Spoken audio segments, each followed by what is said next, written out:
Battlefield 2042 Season 2, the good, the bad, and the broken. This is my review of Season 2 after around a week of playtime. I'm going to give you guys my honest opinions, and this video is going to have a focus on whether or not this is worth coming back for, or for those who don't already own the game, worth buying for.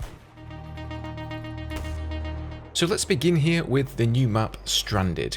So this map is a good addition to the game. It solves a lot of the problems the community had with the original maps, mainly lack of cover, areas being too open, and long travel times between flags. So the flag setup on this map is as basic as you can get for a Battlefield game, with 2 indoor infantry focused flags inside the ship and then 4 flags outside, 1 in each corner of the map, meaning wherever you spawn, you're never far away from the action. The indoors of the ship is quite confusing to traverse around at first. There are lots of little secret passages and ways you can approach the objectives, but the more you play, the better you get and the more you can take advantage of those. However, I'm not a massive fan of the 4 outer objectives. It often feels like wherever you are on the map, there are just too many angles to watch, with sniping all over the top of the ship, zip lines leading to objectives, and enemies all over the hills flanking. I just find myself constantly getting shot from unexpected angles. You can attack flags from any direction here, and it just feels like there's a distinct lack of lanes. On Breakthrough, I actually enjoyed the map more than on Conquest, although it does seem a little bit attacker-sided, and indeed playing as the attacking side, for me at least, was a much more interesting, fun experience than playing as the defenders, but overall I think that Breakthrough is pretty good. I do have to say, overall I enjoy Exposure, the Season 1 map, a little bit more, but there's no doubt Stranded is still a much better map than the 7 that shipped with the base game, so overall a positive addition there. Charlie Crawford, the new specialist. So he's an interesting one. He's a medic with the mounted minigun. Not really pick up and play friendly the same way Liz was in Season 1. We all unlocked her and started having fun with TVs straight away, hitting tanks, hitting helis, and even infantry. With Crawford's minigun, you either end up putting it down in a bad position and get killed, or you just never really find yourself in a position to use it at all, sort of just forget about it. At least that's been my experience. It definitely is a glass cannon of a weapon that will shine in certain situations though. If you were to get a fantastic positioning behind the enemy team on Breakthrough, for example, being able to throw this down and spew out a hail of bullets would be really effective. I can see its uses for defense in narrow choke points as well, like the corridors inside the ship on Stranded, but honestly I've barely ever been killed by this thing, and I don't see many people dying to it either. It's very obvious when there's an enemy Crawford spamming away. You can hear it, you can see the stream of bullets, and all it takes is a frag grenade, a smoke, or a well-placed sniper round to stop him, or at least circumvent him. Most of the time I just switch back to Falk and find I start doing much better than I was playing as Crawford. I honestly think once the new specialist hype dies down, he's going to be one of the least used specialists, and I wouldn't be surprised if DICE make some changes to him. Then again, maybe I'm just bad. Concussion grenades. Yeah, they're alright I guess. They sort of fill the same role as smoke grenades, so they aren't going to net you any kills, but you can weave your way around the enemy into a nice flanking position, and just like with smokes, you get 2 of these instead of 1. I suppose the main difference is that smokes obstruct your own vision as well as the enemy's, but for a longer period of time, whereas concussion grenades only last a short while, but leave your soldier unblinded. So, the first weapon you unlock is the AM-40. This one is supposed to bridge the gap between an assault rifle and an SMG. I haven't leveled this one up yet and unlocked all of the attachments, but so far it seems, well, kinda meh. It's got a base rate of fire of 800, and all in all, I'd probably take an M5A3 over this any day. However, the headshot multiplier for this gun is actually broken. So assault rifles are supposed to have a multiplier of 2.15, I think it is, but the AM-40 only has a multiplier of 1.25, which is actually the new SMG multiplier. So whenever DICE fix that, I'll take a look at it again and see if it's any better. The Avances, the new LMG, I haven't quite unlocked this one yet, but I'm led to believe it's absolutely disgusting, supposed to be really, really good, so expect to see a lot of people using that. And then my personal favourite, the PF51, it's a fully automatic sidearm with a 50 round magazine. Again, absolutely insane, even without any attachments. It'll probably get nerfed at some point. There's two new portal weapons, of course, the M16A3 and M60E4. The M16 is actually really, really good right now, primarily due to the LVG bouncy grenade launcher that accompanies it. In fact, I made a full video showing just how effective this can be in Breakthrough, so check that one out if you're interested. Again, the LVG will almost definitely get nerfed, and without that, the M16 is pretty average really, especially since the 30 round magazine is the only available one. The M60 is pretty bad unfortunately, and since it's in the same category as the Avances and that thing is just so good in comparison, there's almost no reason to pick it up except for that cool factor. So there's one new land vehicle, the EBLC Ram. I would describe this as a hit and run glass cannon type of vehicle. It's got a lot less armor than a tank or a Wildcat, but they're pretty quick. And the howitzer cannon, once you unlock that, is essentially the 50mm cannon that the main gunner gets on the transport helicopters. So it'll two-shot any infantry with massive splash damage. You also get 3 gunner seats on this thing, so if you're lucky enough to actually have a full crew in there, it can dish out some serious damage. Couple of interesting things about this vehicle: it can drop a spawn beacon for your team. I really think that's an interesting idea, so you can zoom behind an enemy objective and spawn a beacon there to get the ball rolling on capping that flag. You can also unlock APS, or the active protection system that Battlefield 4 is known for. This will essentially destroy any incoming projectiles for a certain amount of time. Unfortunately, I haven't unlocked that one yet, so no idea how long it lasts for, or really how good or bad it is. I'll probably do a little video on the vehicle as a whole once I've unlocked its entire kit.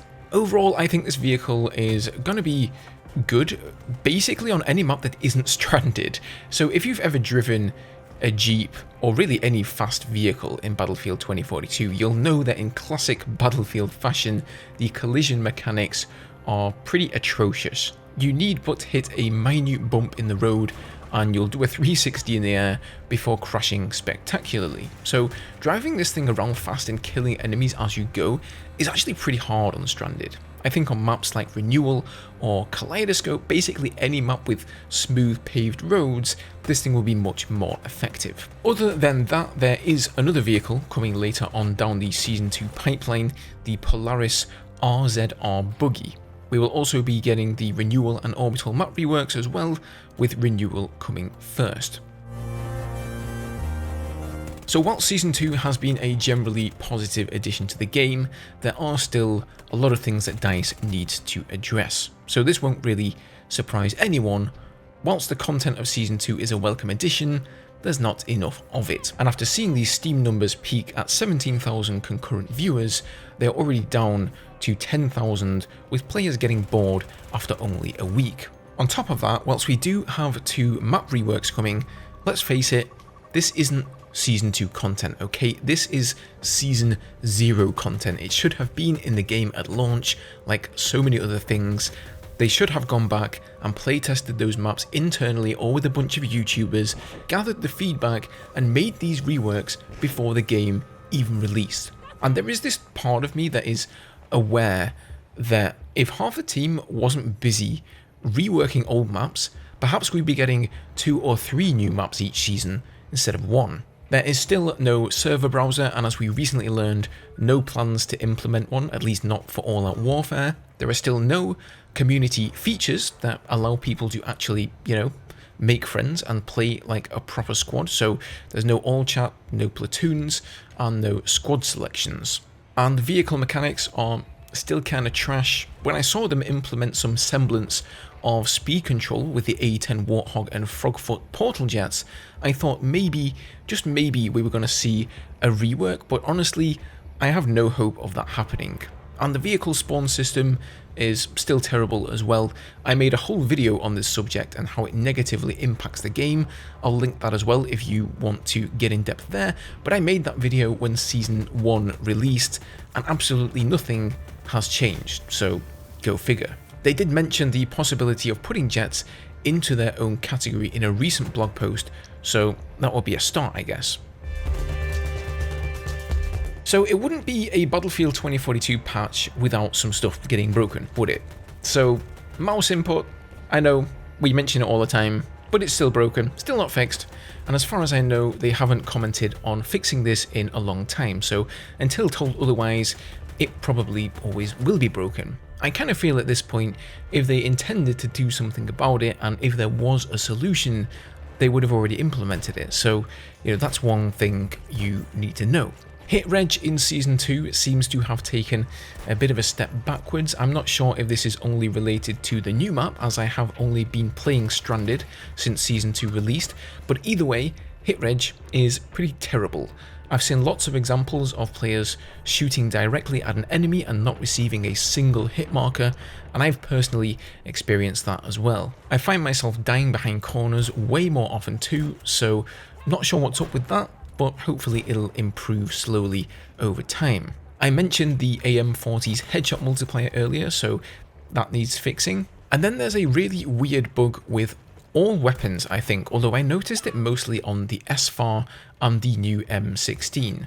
Basically, if you're firing your weapon full auto, sometimes the gun skips a beat. This really threw me off at first. I thought my left click was broken on my mouse, or I was like slipping off my mouse or something weird like that, but it actually is really frustrating when it happens in the middle of a firefight, because it'll often end up with you losing, and it seems to be a game related issue. It could be hit reg, not too sure, but nevertheless, DICE need to look into that one as well. So I think whether or not you find Season 2 satisfactory is going to depend largely on who you are, and if you're watching this video, you're probably in one of three categories. If you actively play the game like myself, this is a great addition. It's nice, new, refreshing content, although there could be a lot more of it, and hopefully each small patch that we get further into Season 2 is going to make the game even better, the same way it did with Season 1. We've got a class system on the horizon in Season 3, so things are definitely looking up, and I think DICE did a good job here. The game has certainly come a long way since its release almost 1 year ago now. That being said, for most it's just too little, too late, and this will never be seen as one of the great Battlefield games of old, I don't think. Now, if you're in the second category and you own the game, but you don't have it installed, I would say this is worth reinstalling for. Like I said, it's not a massive amount of content, but if you haven't played the game since Season 1 or perhaps even launch, I think you'll be pleasantly surprised for the most part with the additions that DICE have brought to the game. And if you're in the final category, and that is you're considering purchasing, well, that depends on your expectations, brutal or otherwise. If you simply look at Battlefield 2042 as a game, it's not bad. I've definitely gotten my $60 worth of playtime out of this title and enjoyed my time with it. So, I'd say if you can pick it up for like $30, 50% off, that's a fair price a year after it's released, or almost a year.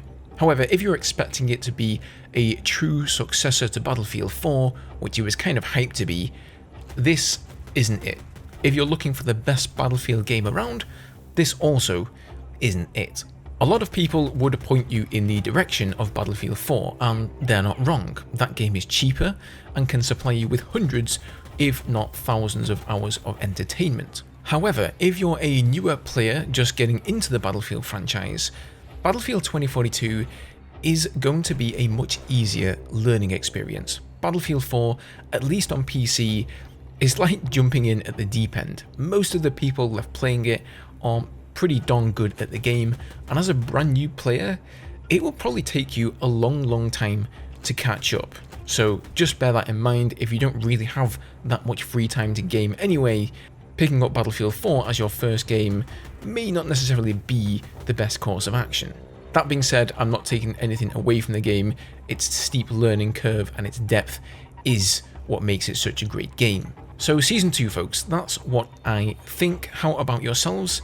Have you reinstalled for this? Are you looking to purchase? What do we think? Let me know down below.